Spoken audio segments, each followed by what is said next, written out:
Blades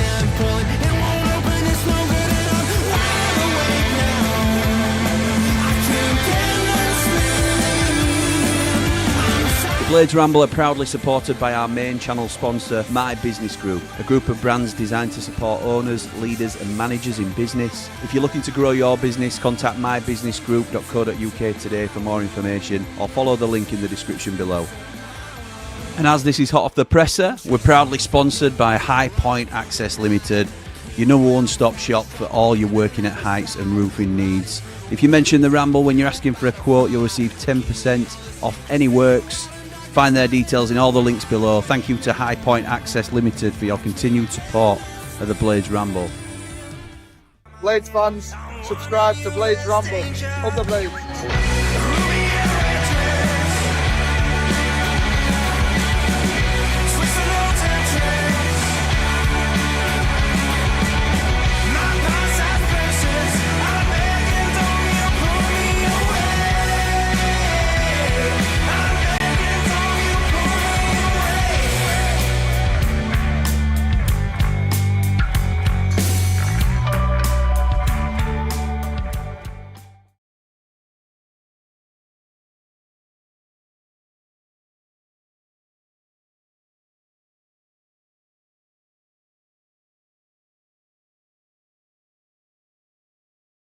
Welcome back to the Blades Ramble. I am, of course, Jimmy, and this is Hot Off the Presser.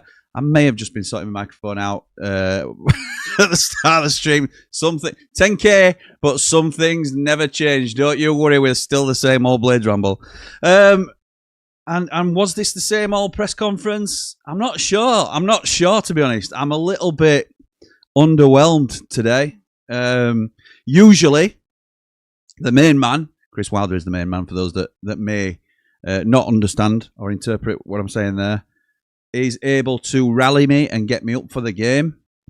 I feel like he was a little bit despondent today and a little bit, I don't know. Look, you won't want him bouncing off the walls. You won't want him to be giddy and excited and come on, we're going to go again. He just felt a little bit despondent to me, and that's a concern. There wasn't any rallying cry. There wasn't any, we'll keep...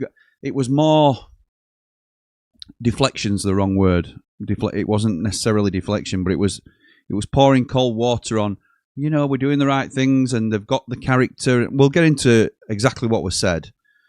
But just for my take off the top of it was, usually I'll come into these things and I'm bouncing. And I'm like, he's done it again. I know we've lost 2 on spin, but I'm up for it and we're going again. Well, it's just, I didn't feel that today. Before we get into it, I want to say thank you to everybody that joined me on the 10k Ramble earlier today. We went live at 12 o'clock, I think. Yeah, we did. A kitchen retro ramble, and I thoroughly enjoyed it. Thank you to everyone for joining. Thank you to everyone for everything you do for the channel. It's just incredible. But if you haven't seen it already, please do go back and give that a quick watch, because I put a highlight package together, which I'll probably release as its own little entity, if you like. But yeah, it's brought back some real memories, that, and yes, was very, very good. So this is live show number 2 of 4 today. You'll be sick to the back teeth of seeing me if you're not already. So let's crack on with this and see if I can get through it, so you don't have to be on too long with me. Right, let's get to what Chrissy Wilder said then. So Andy Giddins started us off today. Excuse me, I'm still trying to get rid of back end of that coldy thing I had not so long since. Gids started us off from Radio Sheffield. Always do a brilliant job. I always want to, I know I say this every time, but Andy Giddins, whether it's Gids, Adam Oxley, Rob Staten, they always do a great job. Ben Ruth now has started doing, I don't think he's been to a press conference yet, but he's started doing a few bits. They always do a great job. The coverage is fantastic, as is Danny Hall from the Sheffield Star. You've got to give people their props when you think they're asking good questions and stuff. So, having reviewed the video, what lessons do you think the team can learn before taking the field against Coventry? Taking to the field against Cov. First thing he said, Wilder, was, put that gun away and stop shooting ourselves in the foot. That's what we're doing, losing games by giving goals away, making it double difficult for ourselves in a really competitive division. At Preston, the game was done, but we made individual errors, and it was the same again on Saturday. People will always look at things tactically, and that's fair enough. If we get it wrong, we get it wrong, but at the moment it's difficult because we're trying to play one way. and I'd like to have a couple more options on the table. Hopefully in January we can address that and we'll have the chance to do it, to play differently depending on how the opposition's set up. Games are decided by goals, and if you look at the 6 goals that we've just conceded, 5 of them have come from poor decisions on our part. Saturday's first one, we should just clear it. The second, I spoke to City. I've never seen a player do that in all my time managing Sheffield United. Putting someone clean through from the halfway line. It's an individual mistake. The third goal, there's nothing in the game, but we handed it to them anyway. We're here to win games, to score, to keep clean sheets. If we can't keep a clean sheet, or we concede 1, 2, 3, then we won't win. And that's been the case these last 2 matches. The attitude is okay. I'd bash them up if I thought I'd bash them up if I thought anyone had put the white flag up, but they haven't. People might say we got bullied, that they wanted it more. Maybe in a couple of positions they were more dominant, but overall we actually outfought them on the first and second balls. So it's not about effort. Pause for me there. I don't agree with this. I don't agree with that. I think we weren't first to first and second balls. From what I saw, mine was the naked eye, and it's one opinion. He may have stats that say that we collected more second balls than they did. So that may be the case. He's likely right and speaking from a position of fact, if you like. But to the naked eye, I thought we were second best in a lot of our duels on Saturday. People might say they wanted it more. Maybe a couple of positions they were more dominant. Is that acceptable when you're at home and we have a team filled with players that we've paid good money for, or on really good wages? I don't think it's acceptable, and I don't necessarily blame the manager. I'm not saying, but I think that is shielding some of these players from not reaching the levels that we expect of them. He says, so it's not about effort. If it's not about effort, it's about not having the quality to compete. It's like saying they've put as much effort in as they can. Well, they've just not been good enough then. And that's not acceptable for a Sheffield United team. So I've got an issue with that, personally. Goals change attitudes, he says. When Preston went down the tunnel at half-time, they had belief because we'd given them a route back in. When Derby scored right after half-time, the same thing. The third goes in and you can see where it's going. But they haven't given up, and I won't let them. We just have to stop making silly mistakes and give ourselves a proper chance to win, like we were doing 10 days ago. Again, I'm going to pause it a little bit because it's all right to get back into a game when you're 3-0 down, to pull one back. We all know, or we've watched football long enough now to know that there is a subconscious in a team that is winning 3-0. And for the majority of teams, it is more a case of take it down a gear and just be sensible. Pack it, like Derby did. Pack yourselves in, be tight, be strong. Don't let anybody through. There's no need for Derby to go and get 4, 5 or 6. I'm not saying they could have done, but there's no need for them to do that because the game is very comfortable with them 3 goals in front. All they have to do is keep it tight. So they allow us to have the ball. And it's all right us pushing and getting a goal back through Callum O'Hare. Other than that, I didn't think we really looked like scoring. Anyway, back to the presser. There's always a bit of feast and famine in football. We're 2-0 up at Preston and feeling good. 3 points, then Derby, then Coventry, QPR, and suddenly we're looking up at the table. Now, after 2 defeats, the mood swings the other way. So I've got to stay calm. I can't take a wrecking ball to it and flip-flop between extremes. I believe we're on the right track and with how we want to play, but ultimately football's decided in both boxes, not in the middle. And right now, we're deciding it for other teams. Do the team need to get better at dealing with setbacks then, says Gids? Because at Preston and the other day against Derby, it was that spell in between. One goal became 2 quite quickly. He says, well, they don't wave the white flag. It's individual errors, not effort, not a collapse. It's not like we go from 2-0 to 5-2. It's 2-0, then 3-0. It's 2-0, and then frustratingly, it's 2-1, 2-2, 3-2. Even Saturday, when it was we were 3-1 down, they didn't give up. The third goal's the key one. If we get one back, we have chances to go again. But we shouldn't be in that position. Across 95 minutes, it's not chaos. We're creating, getting into good positions, just not finishing teams off. If someone makes the first mistake, we have to recover. Saturday, we didn't. It's small details, but they add up, especially defending set pieces. I know it's only been one training session since, says Gids, but what have you done to fix those issues between now and tomorrow night? He says, we need to identify them, review them, talk them through. The message is no wrecking ball. We've done a lot of work in a short period of time. We're not a poor team that's collapsed after 10 days. We just have to tighten. We just have to be tighter with our concentration and discipline and to help each other out. You can't allow one mistake to become two. No free headers in the box. No back passes from halfway. No cheap penalties. I get that frustration. We've been beaten 3-1 twice. We've been beaten by 3 twice, and that's not acceptable.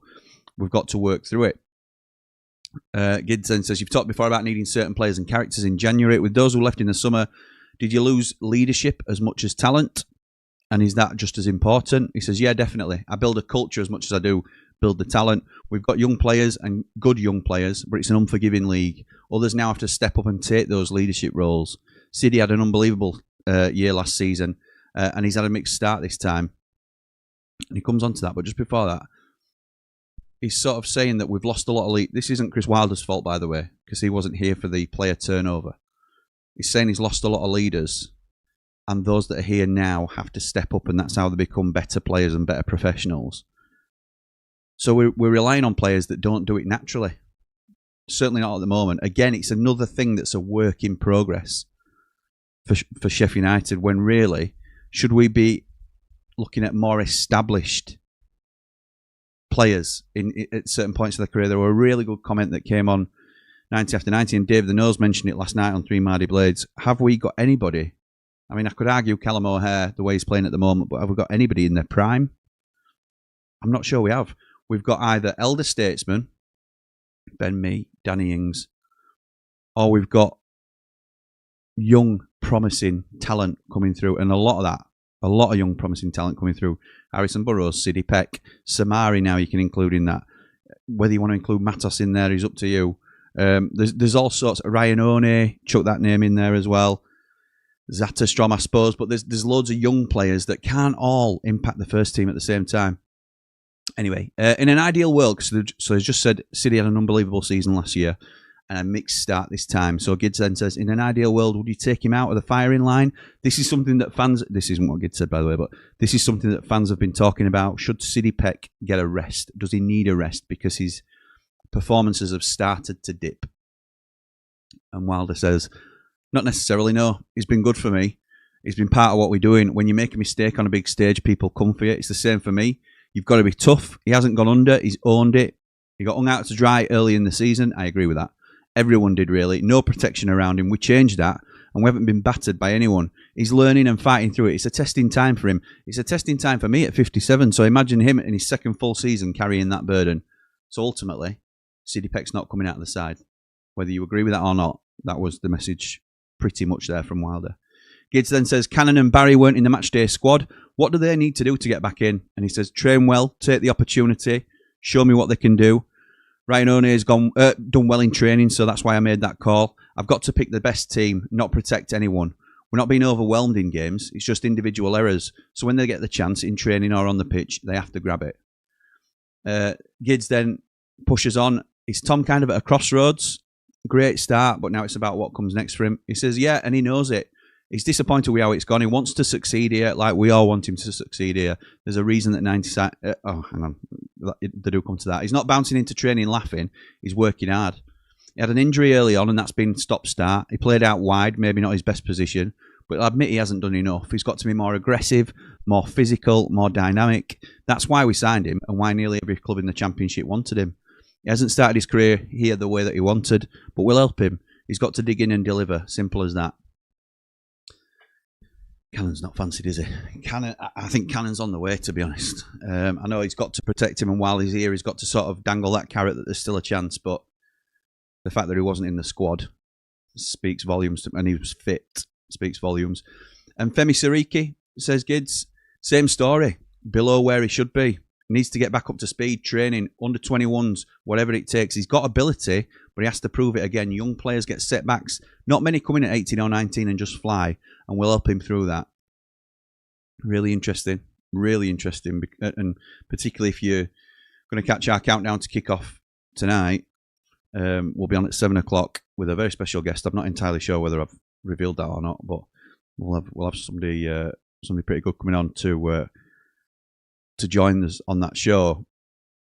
But Femi Siriki not getting a look in. at the minute, and it's a real perplexing one because it's clearly not something he's done in the games, because he's not had a chance to be in the games to prove himself, to see whether he can step up on match day. It's clearly something that's either happened in training or has happened behind the scenes somewhere. Godfrey, any update, says the kids. Just working away with that one. It's personal. All the best to Ben Godfrey. Obviously, everybody hears rumours and things flying around. Don't matter whether he's our player or not. We don't know what the situation is. We can speculate about it all day long. I don't think that helps anybody. All I'll say is very best of luck to Ben Godfrey in whatever he's going through at the moment, to keep him away from... I know he's been playing for 21s, but that's neither here nor there, to be honest. I don't mean that as in it doesn't matter. I mean, it doesn't mean he's still not dealing with something quite deep to not be involved in the first team picture, if that's what's keeping him out. So very best of luck to Ben Godfrey. It's not something on this channel that we'll speculate on or talk about too much, because I think there's a line that you don't cross, and if it's something that the club is shutting down straight away, then you have to respect that, I think. Coventry next, says Gids. They're flying. What's your view on them and the challenge ahead? He says, yeah, they've built sensibly after last season. Frank's done a great job building on what Mark started. They've had a quality, got stability. They'll want a reaction after Friday's setback, but they'll respect us too. It'll be tight, as it always is. I hope so. We just need to cut out mistakes and be tough to beat and be effective in both boxes. I think this was when Danny jumped in. We've spoken before about January, but football still has to be played before then. The current group just have to take that step up. He says, exactly, we need big performances. I get people talking about soft underbellies. Maybe it looks like that. I'm passionate. It's frustrating when we put the work in and throw games away. He actually apologised to Danny for his post-match reaction. I don't know whether he snapped at Danny or something like that. But, he's saying it hurts me as well, when we lose through mistakes. He says, there wasn't much in the Preston or Derby games, just costly individual errors. I'm a resource-based guy. I hate losing. I'm a winning manager. To lose 2 on the spin hurts everyone. So, yes, players have to step up. I see a group that's having a go, but we're making too many individual mistakes. Is it really as simple as that then? Is it just the individual errors to cut out, and how do you do that? He says, yeah, it is that simple. The second goal on Saturday, you've probably not seen one like that for a long time. A young player makes a bad decision and it costs us, but that's football. The crowd tried to lift us. I could feel that. I understand the frustration. We're quick to take praise, so we've got to take the criticism too. That's part of being a pro. Same for coaches and managers. He was then asked about Louis Barry. It's not quite gone how he'd have wanted. Is there still time for him to turn it around? Danny's got to ask that question. Of course he's got to ask that question, because we need to know, it's what's playing on the fans' mind. But ultimately, what's Wilder going to say to that? No, he's done. He's done. So it's going to be a straight back from Wilder to this. But I reading a little bit beneath it, again, similar to the Tom Cannon situation, the actions speak much louder than the words.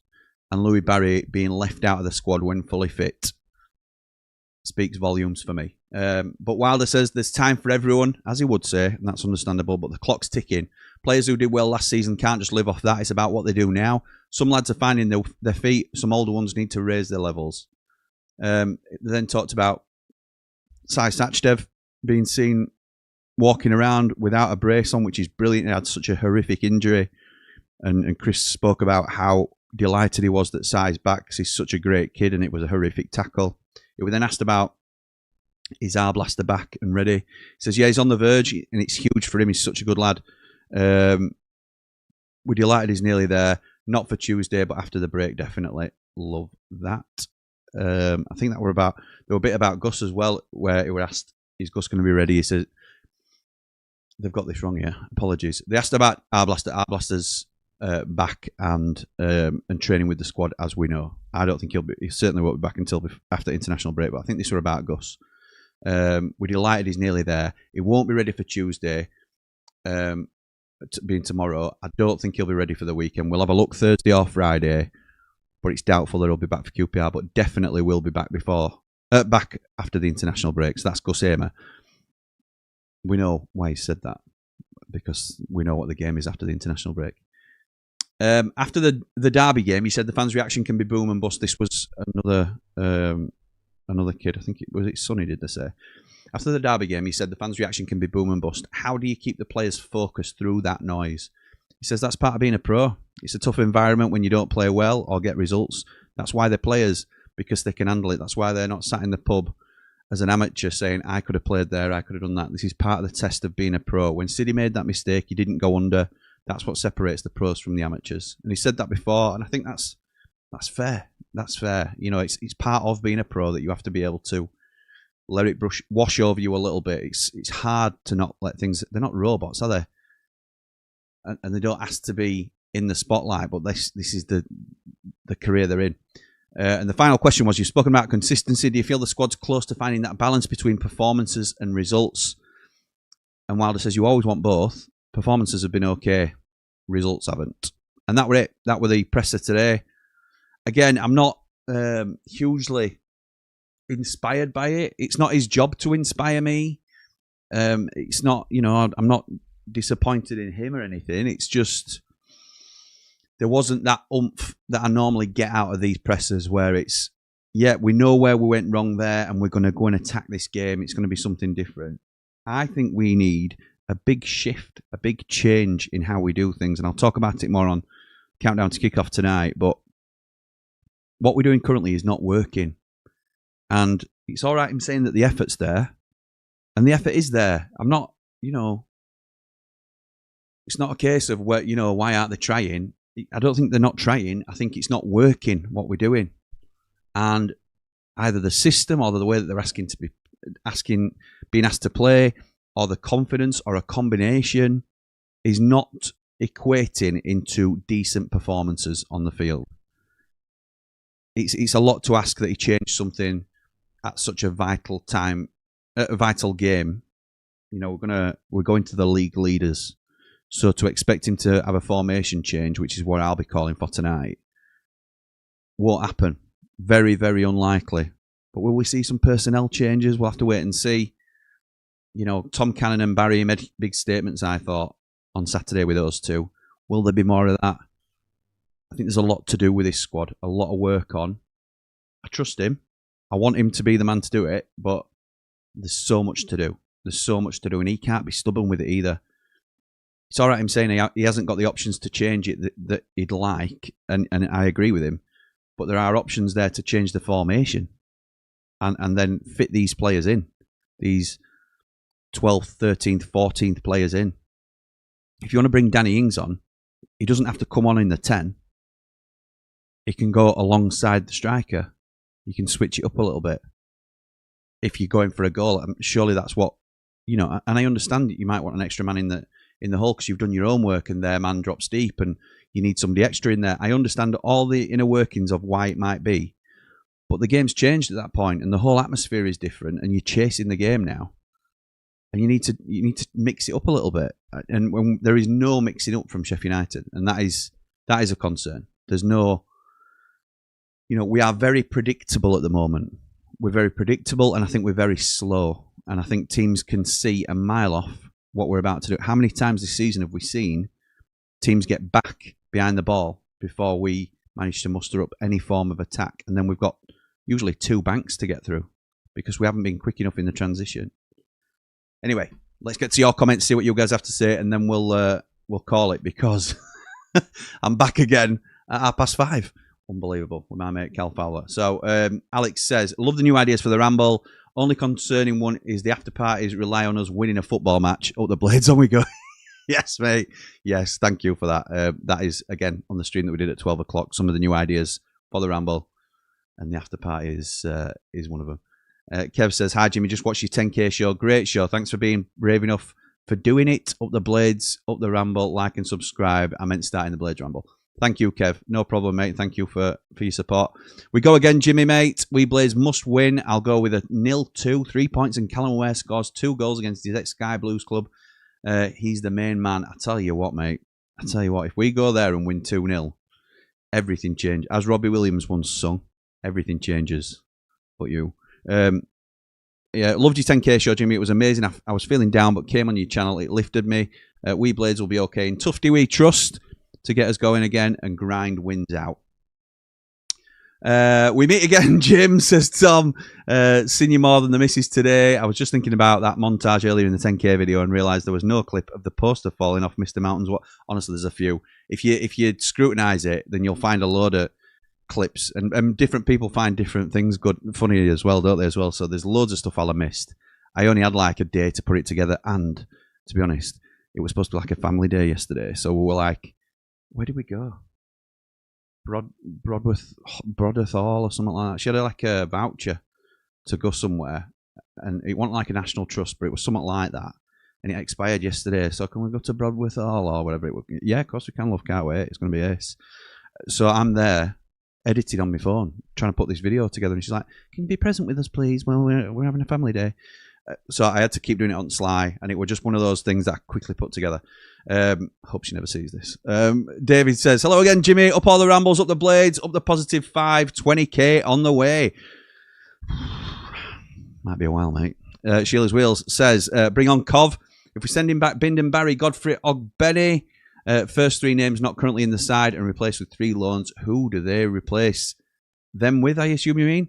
Who do we replace those players with?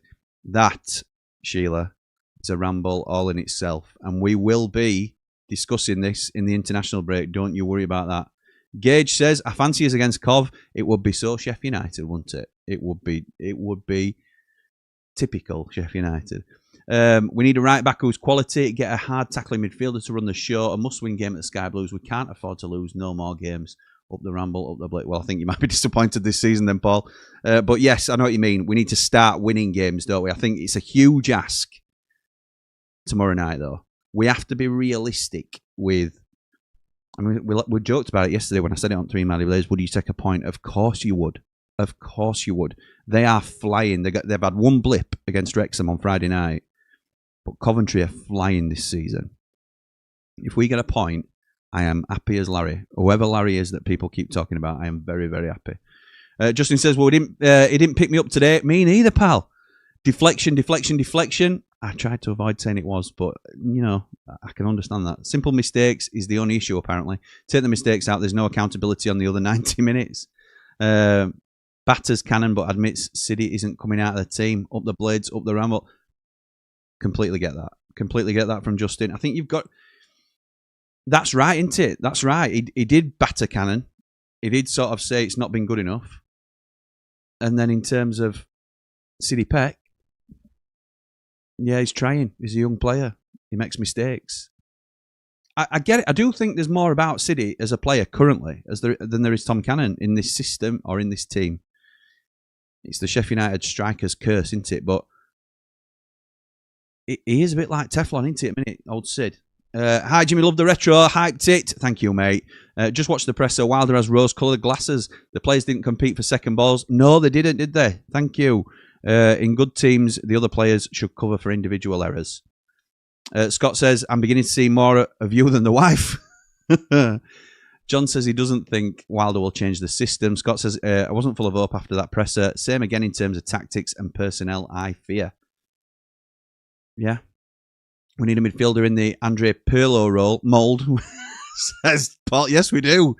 Jimmy, that's our trouble. We need to hammer teams from the finish teams off when we're up. But I understand what you say, mate. I don't mind if it goes off somebody's backside at the moment, though. We just need to get back in front and start that winning feeling. Just watch the 10K show. Congratulations again, mate. Well done. Thank you, SUFC 81. Sophie's just come back from school. Hey, Soph, I'll come see you in a minute. Sweet. I'll come see you in a minute. All right. Alessandro says, honestly, simply just avoid defeat. Would be happy with a hard-fought and scruffy 1-1. However, another part of me can see a ridiculous 2-0 Blades shutout. So here's hoping. Up the Blades, up the 10K Ramble. Thank you, mate. This is the view from the mountain. And Boy Hill there, old Ronnie Mountain in the picture with him. I think we have to be realistic about tomorrow. They're the best side in the division, and we need a good performance more than anything else. Absolutely, mate. Well said, pal. He's right. Hey, exactly what I've just said as well. It's a huge test tomorrow. We can't be too downtrodden if we get beat, because the chances are we will get beat. And it's awful to say that out loud, but that's the trajectory that we're all on. Hopefully the players will respond to the challenge. Need to keep them out early in the game and be clinical when our chances come. Not too much to ask, surely. Ian says, huge game Saturday. The players have to show up. There was a lot of missing effort on Saturday. I agree. Shocking performance. Up the Blades, up the Ramble. Thank you, mate. Lowy says, play up Sky Blues. 3-0 Coventry. Didn't quite go that way on Friday night, though, did it, Lowy? Anyway, see you tonight. One of your boys is on with us, I think. GT Blade says, just like Wilder's last interview, all we're going to hear is blah, blah, blah. Wow. Wow. Now, come on. Come on. Let's have some respect for the man. Paolo says, not looking forward to tomorrow at all. Very tempted to just listen to the Ramble watch along whilst watching the Liverpool Real Madrid game. Oh, mate. Well, we'll be here. We'll be here to console you, as we always are. So, yeah, we'll be doing a watch along tomorrow and putting ourselves through it. Watching United hopefully nick a win and start that playoff push. Brett, here we go, Brett. This is a tester. We have trouble against teams that go compact against us. Cov will not do that and will leave space. Will be a hard match, but it's winnable. Coventry ain't superhuman. Up the Blades. Brett, love you, mate. Love you. Do you know what? I know it's got to the point now where the Platinum Group's been going that long. And yes, we've got strong characters either way, but I know who I can speak to. If I'm feeling too high about a game, I'll go talk to Mark Meldrew and he'll tell me why we're going to get hammered. If I'm feeling low, there's loads of them I can speak to in there, about Brett being one of the primary ones who will always give you a positive take on what, I know we got beat 6-0, but did you see that headed clearance by Ben Mee? Yeah, I did. Yeah, fair dues. Yeah, you make a good point.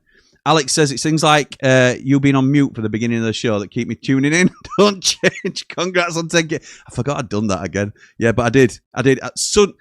And do you know what? It's never at the beginning of the intro. It's always just the last 5 seconds. I thought, let me just double check to make sure it's on, because it should be on. It's always on. It's usually on. And it wasn't. So, there you go. Don't worry, mate. No changes around here. Helen says, Wilder's probably had enough, which I don't blame him for already. If he was that despondent, it might be him that goes in January. I don't think there's any danger that Chris Wilder gets sacked. I'm not sure he doesn't walk, though, if things don't continue. I think a lot hangs on January. I think he's got a lot of leverage, and I think we could well have a strong January because of the leverage that he has garnered. Because they've come to him cap in hand, haven't they, the owners, after sacking him. So, Bean says, this game is giving me Ipswich vibes. I'd be stunned if we even got a point. We're conceding 3 at the very minimum, in my opinion. All their attackers are absolutely rapid. We're going to have me and McGuinness, I think that's supposed to be. I know. I'm holding back. I'm holding back on a couple of things at the moment because I don't want to, go down a rabbit hole with one of these things, but some of you will sense how I'm feeling about this. Matt says, lying in hospital awaiting some... Oh, mate, sorry to hear that, pal. And painkillers. Please give me some positive news. Congrats on the 10K up the Blades up all the Rambles. Thank you, Matt. I hope you're well, pal. Sorry to hear that you're in a bit of a pickle. Hope things aren't too bad, and you're back on your feet soon enough. Joe says Wilder probably at his wit's end with this group, as we all are. Probably feels so fed up with how he pulled the club together last season. Now in 3 months we're a shadow of ourselves. There is that as well, because he's only human. Obviously, he will be absolutely raging with what's happened here. And it's his job more than anything to get across the magnitude of the task at hand, which he has done, but also keep the players on side, which is a very difficult balancing act. Joe says, however, he needs to, for once, stop being so stubborn and go back to what he knows. 3-5-2, and the results will turn. Need to be solid from the back and go from there. Up the Blades, up the Ramble, up the 10K Ramble. Thank you, mate. I agree with this. I'll be talking about it on Countdown to Kickoff. Big clear out in January will be what CW is saying to Betis. Time for the owners to put up or shut up. If Wilder is their man, they'll back him. Jimmy, if you look at the summer window, is it worse than the Prem window? McGuinness, Chong, Matos, Godfrey's loan fee. Zetterstrom must be 12 million plus. The windows get worse and worse every week. It was a terrible window. And there's no disguising it. I think it was on the way to being absolutely disastrous. Absolutely. There's words I could use that I'm not going to use, but it was, disastrous is probably as strong as I'll go. And then we did some last minute deals that looked like it would give us a little bit of hope. And I think that we were blinded by that to a degree where we thought it was actually a decent window, and it wasn't. On reflection, it's been a terrible, terrible window, and we need a lot of work in January. Ian says, how did I forget we were playing tomorrow? Must be getting old. We haven't been first to second balls in years. We constantly back off. Susan says, hi, Jimmy. We'll be talking all day at this rate. Love it. The celebration was epic. I remember it all. Long may it continue, Jimmy. You are so relevant. Thank you, Susan. Appreciate it. Susan has been one of our longest Platinum Ramblers. Really appreciate you, Susan. Thank you for the continued support. Helen says, players need to start taking ownership of this mess. If they're making individual errors, they are professional. A lack of confidence isn't washing with me anymore. I agree. I agree with that. They do need to own it, and that, you know, they need to show that they are good enough to wear the shirt. And not enough of them are doing that at the moment. Tom says, didn't listen to it myself, but if he thinks that was 100% effort performance, then wow. People don't leave at 67 minutes if they're putting it all on the line. Absolutely right, they don't. Absolutely right. Lee Edridge were one of them that left on 67. Never does that. And he was one of them that did. And we don't judge those, or I certainly don't judge anybody that leaves. You pay your money, you buy your ticket, and if they're not doing enough on the field for you, then that's one way you can show your disappointment in them, isn't it? It's not something anybody wants to do. Joe says, 10 days ago we were still awful. It was papering over the cracks. I agree with that. I was on here saying how stubborn he was at half-time against Blackburn. It was only because they were so poor we got something from the game. Bean says, the current squad is so soft. We've got no physicality in the team. Wilder teams of old used to bully and outrun teams. This current team is a bunch of wimps. Pinning it all on January is dangerous. I agree. I think this is overall what's hanging over me a little bit, Bean. And I always like to try and see the positive, and I will. I'll see all sides of it. If people want to pitch other things to me, they can do. But I am concerned about this. I am concerned about where we go. I think the season is definitely just going to peter out, and that's probably if we're lucky, because we need to get out of this predicament that we're in at the minute. You have to respect the league and respect the opposition that's in front of you. And we are in a bit of a scrap at the minute. I'm not saying that come the end of the season we'll be in a relegation dogfight, but where we are now, we need to do the business to pull ourselves out of the trouble that we've got ourselves in. Anyway, we're absolutely miles away from January. Could be 10 points from safety by then at this rate. This league is awful, but I think we're one of the worst teams in it with a soft touch. I agree, we are. Joe says, I love CW, but just done with his stubbornness. Same ones time round for not changing the back five when it wasn't working. Same with Jackie Longthrow. Same with Jackie Longthrow. Same with four at the back now, and same with Sideways City. Just fed up with it. It's not individual errors. We don't even look like keeping a clean sheet. We're absolute bob-ar at the back and all over the pitch. The application and hands in the air tells its own story. Truth bombs. Congrats, Jimmy, on the 10K, says Michael. Thank you, mate. Big milestone and deserving. What happened to Chong? Feel like he could help out on that left side, or am I crazy? You're not crazy, mate. He's out injured at the moment. After the international break, I think he said. 10K is fantastic. Now go for 20K, says Paul. We're not stopping, but I am trying to savour the moment a little bit. So, yeah, you're absolutely right. Obviously, we want to always keep improving. We've got some plans for the channel, which you'll have seen in the 10K celebration vid, and we'll keep moving. But yeah, I'm trying to enjoy each milestone as it comes, to be honest. Paolo says surely he's got to change it up now and start playing a 3-4-1-2. Let's hope so, or something similar. We need massive improvements on both ends of the field. Phil says, congratulations, Jimmy, with your 10K achievement. So happy for you. Followed this since day one. Up the Ramble, like and subscribe. Thank you, Phil. Appreciate that, mate. John says, big up Jimmy lad on 10K. And where's the taxi blog gone? I was enjoying that. Do you know what? I've started recording today. First time in ages. Behind the Ramble vlog, if you like. And it's going to explain to you a little bit about how little time I have. But I'm desperate to get back in the taxi, and I will be doing it at some point this month. I'd probably expect a bit of footage to be stockpiled in the international week when I've got a bit more spare time. It's a footballing hot potato, says 1974. Paul says, now then, Jimmy, I have to admit, I'm a Ramblers junkie and you are my dealer. Keep it up, lad. Way to go up the blades. Thank you, mate. Twisted Reality says, Cov, I've got the Enemy performing live before kick-off tomorrow. Yes, I've heard the same. Good band. Good band. Big Cov fans out there. Congratulations on 10k, Jimmy, says Rick. It's well deserved. Marching on to 20k. Up the Ramble, up the blades, marching on together. Thank you, mate. Scott says, I'm late. Catch me up, Jimbo. Wind it back, you. Graham says, congratulations, Jimmy, on reaching 10k. Thank you, mate. Kim says, congratulations on 10k, Jimmy. Thank you. Up the blades, up the Ramble, like and subscribe. John says, come on, peeps, hit the like button. There's over 200 watching and only 51 likes. We'll get there, mate. We'll get there. Scott says, I love you, remain confident we can get out of this, Jimmy. I need to channel some of your positivity Saturday. Saturday put me right back. It was dismal and I'm not confident right now. We'll pull it back. Okay, I know, mate. Look, I'm not super positive myself at the moment, but we stick with them, don't we? And we will do. And look, whatever happens to the club, even if worst case scenario happens, we're there, aren't we? Win, lose or draw, you know that, mate. Joe says, rant over anyway, Jim. It's just so soul destroying. Being a blade at the minute.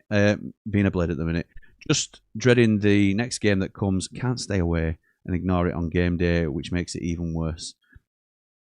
But it's these dips that make the highs even more enjoyable, don't they?